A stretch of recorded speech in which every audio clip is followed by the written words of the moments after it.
दोस्तों नमस्कार। बात करते हैं राज्यसभा की संरचना। भारतीय संविधान के अंतर्गत राज्यसभा की संरचना।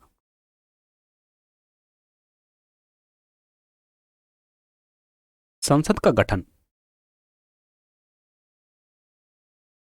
राज्यसभा की अधिकतम संख्या जो निर्धारित है वह है 250। संविधान में जो राज्यसभा की अधिकतम संख्या बताई गई है वह बताई गई है 250। इनमें से 238 सदस्य, 250 में से 238 सदस्य राज्यों और संघ क्षेत्रों के निर्वाचित प्रतिनिधि होते हैं।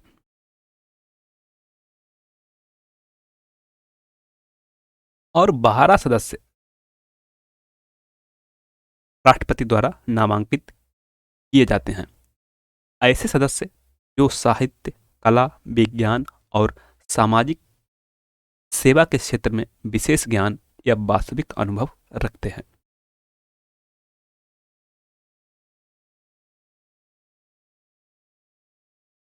नामांकित सदस्य राष्ट्रपति के निर्वाचन में भाग नहीं लेते हैं।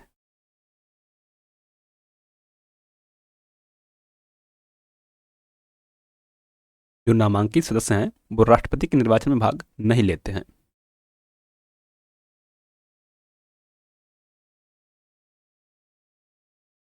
राज्यसभा के सदस्यों का निर्वाचन राज्य की विधानसभाओं के निर्वाचित सदस्यों द्वारा आनुपातिक प्रतिनिधित्व पद्धति के अनुसार एकल संक्रमणीय मत द्वारा होता है।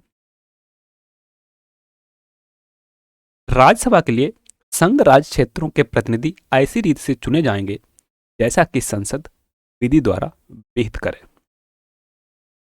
राज्यसभा में प्रत्येक राज्य और संघ राज्य क्षेत्रों में सीटों का आवंटन संविधान की चौथी अनुसूची द्वारा नियत किया जाता है, जो इस प्रकार है। चौथी अनुसूची किससे संबंधित है? राज्यसभा से।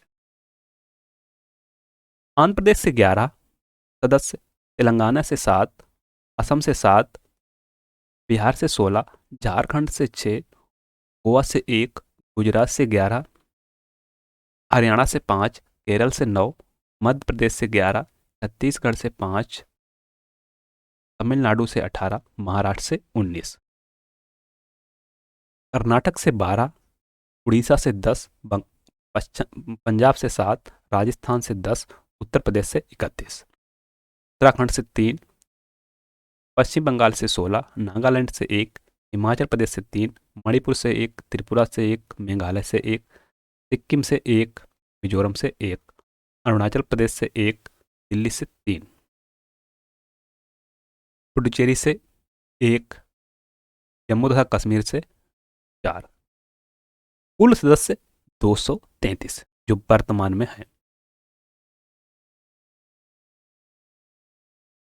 राज्यसभा में जो निर्वाचित सदस्य हैं वह कुल 233 हैं वर्तमान में, और संविधान के अनुसार 238। 12 सदस्य समय राष्ट्रपति द्वारा नामांकित किए जाते हैं, जैसा कि संविधान में प्रावधान है। सीटों का आवंटन जनसंख्या के आधार पर किया जाता है।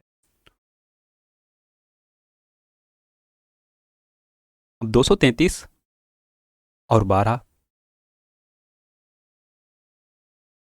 245 जो वर्तमान में सदस्य संख्या है राज्यसभा की 245। राज्यसभा एक स्थायी सदन है, अर्थात एक सतत सदन है। इसका कभी विघटन नहीं होता है, अर्थात राज्यसभा कभी विघटित नहीं होती है।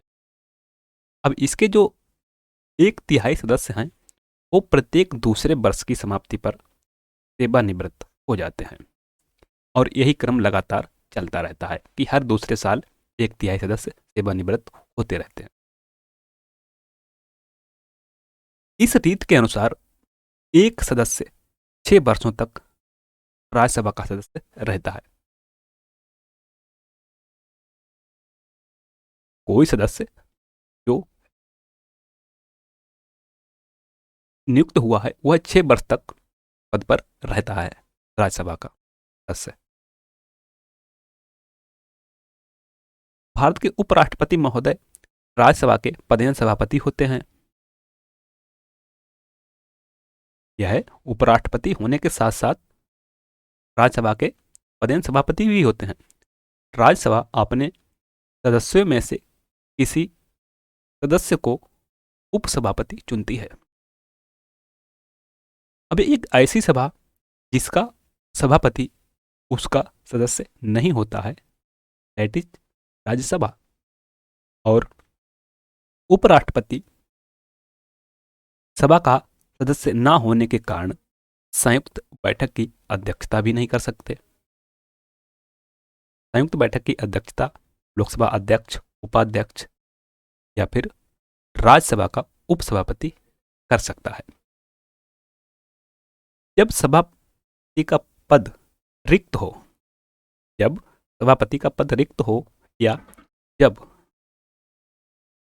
उपराष्ट्रपति राष्ट्रपति के रूप में कार्य कर रहा हो। अब ऐसी स्थिति आ गई कि राष्ट्रपति का पद रिक्त है, सभापति चले गए राष्ट्रपति का कार्य करने, तब उपसभापति उस पद के कर्तव्यों का पालन करता है।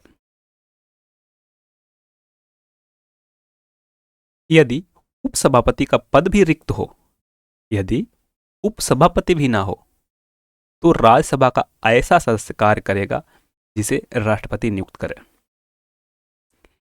यदि राज्यसभा के उपसभापति का पद धारण करने वाला व्यक्ति सभा का सदस्य नहीं रह जाता है, तो वह अपना पद खाली कर देगा।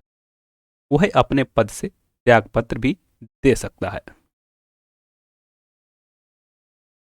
राज्यसभा अपने तत्कालीन समस्त सदस्यों के बहुमत से प्रस्ताव पारित कर उसे उसके पद से हटा सकती है। इसी प्रक्रिया द्वारा राज्यसभा अपने सभापति अर्थात उपराष्ट्रपति को हटा सकती है।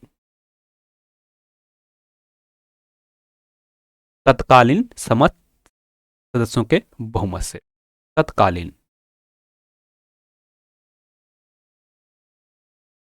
राज्यसभा की किसी बैठक में उपराष्ट्रपति को अपने पद से हटाने का यदि कोई संकल्प विचाराधीन हो, तब उपराष्ट्रपति उस सभा की अध्यक्षता नहीं करेगा। अब कोई ऐसा संकल्प आ गया है जो उपराष्ट्रपति को हटाने के लिए है, ऐसी अवस्था में उपराष्ट्रपति सभा की अध्यक्षता नहीं करेगा। उसे राज्यसभा में बोलने और उसकी कार्रवाइयों में अन्यथा भाग लेने का अधिकार होगा। भाग ले सकता है लेकिन अध्यक्षता नहीं कर सकता। किंतु वह अनुच्छेद 100 में किसी बात के होते हुए भी ऐसे संकल्प पर या ऐसी कार्रवाइयों के दौरान किसी अन्य विषय पर मत देने का बिल्कुल हकदार नहीं होगा। मत भी नहीं दे सकता है यदि उसे हटाने का संकल्प विचाराधीन है तो। अब बात करते हैं इंग्लैंड के। इंग्लैंड में उप परिसदन को हाउस ऑफ लॉर्ड्स कहते हैं। जो ऊपरी सदन है हाउस ऑफ लॉर्ड्स अर्थात बड़ों की सभा कहते हैं। राज्यसभा की भांति हाउस ऑफ लॉर्ड्स भी स्थायी सदन है।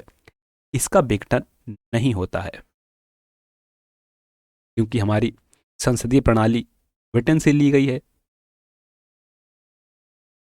किंतु राज्यसभा उससे निम्न अर्थों में भिन्न है। क्या भिन्नता है?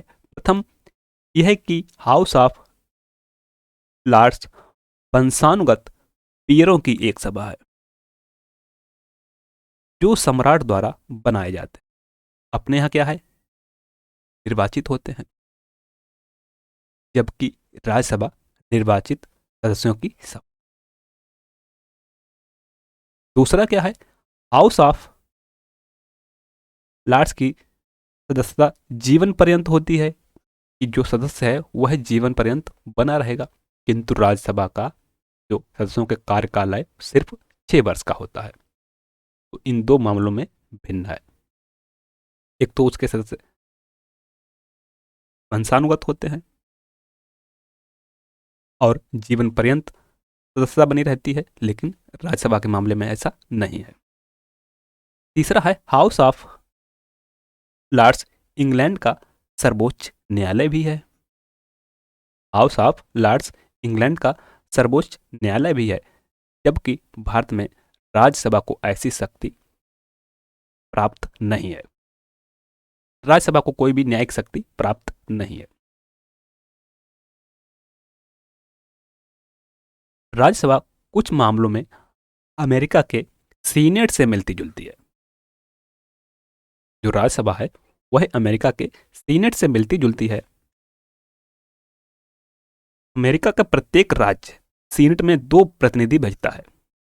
यह स्थायी सभा है, इसका विघटन नहीं होता। किंतु राज्यसभा की भांति इसके 1/3 सदस्य प्रत्येक दूसरे वर्ष की समाप्ति पर अपने पद से निवृत्त हो जाते हैं। अब भारत के ही समान है।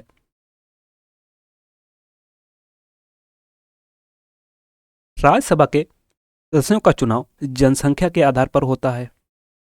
यहां अमेरिकी सीनेट के समान सिद्धांत लागू नहीं होता है। सीनेट के सदस्य सीधे चुनाव द्वारा चुने जाते हैं, जबकि राज्यसभा के लिए चुनाव अप्रत्यक्ष होता है। अब जो सीनेट के सदस्य हैं वो सीधे चुनाव द्वारा, जनता द्वारा चुने जाते हैं, जबकि राज्यसभा के लिए चुनाव अप्रत्यक्ष होता है। अमेरिकी सीनेट हमारी राज्यसभा की अपेक्षा अधिक शक्तिशाली है। अमेरिकी सीनेट जो है राज्यसभा की अपेक्षा अधिक पावरफुल है। उसे विधान बनाने में कांग्रेस के इक्वल ही शक्ति प्राप्त है। जैसे भारत में क्या है कि धन विधेयक के मामले में राज्यसभा को नगण्य अधिकार हैं। वह धन विधेयक को संशोधित या अस्वीकृत कर सकती है। राष्ट्रपति द्वारा की गई सभी नियुक्तियों के लिए उसकी आवश्यक है, उसकी सम्मति आवश्यक है, सहमति आवश्यक है। भारत में ऐसा नहीं है। हमारे देश में राज्यसभा तथा विधान परिषदों को रखने का बड़ा विरोध किया जाता है और यह कहा गया है कि यह एक विलासिता है जिसकी कोई आवश्यकता नहीं है। जैसे राज्यों में आप देखते हैं कहीं कहीं विधान परिषद है ही नहीं। कई राज्यों ने अपनी विधान परिषदों को समाप्त भी कर दिया है। ये इसी का असर है, विरोध का ही। राज्यों के बारे में इस बात से सहमत हुआ जा सकता है कि इस सभा का कोई महत्व नहीं है, किंतु संसद के एक अंग के रूप में राज्यसभा का महत्व है। संक्षेप में राज्यसभा निम्नलिखित उद्देश्यों को पूरा करती है, अतएव इसका रहना उपयोगी है।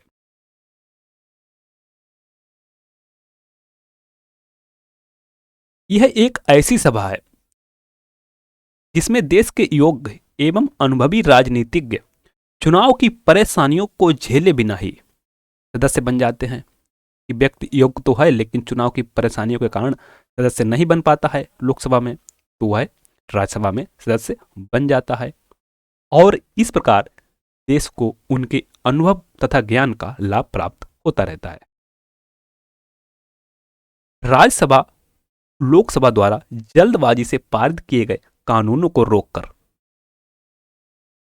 उन पर उसे पुनर्विचार करने का अवसर प्रदान करती है। तीसरा है वह राज्य हितों की संरक्षिका है जो संघीय सिद्धांतों के अनुरूप है। किंतु व्यवहारतः राज्यसभा अब राज्य के हित के लिए ही कार्य नहीं करती, वरन राष्ट्रीय हित को ध्यान में रखकर कार्य करती है। यह परिवर्तन सभी संघीय संविधान वाले देशों में हुआ है। Thanks for watching. मिलते हैं नेक्स्ट वीडियो में इसी को कंटिन्यू करते हुए। तब तक के लिए नमस्कार, जय हिंद।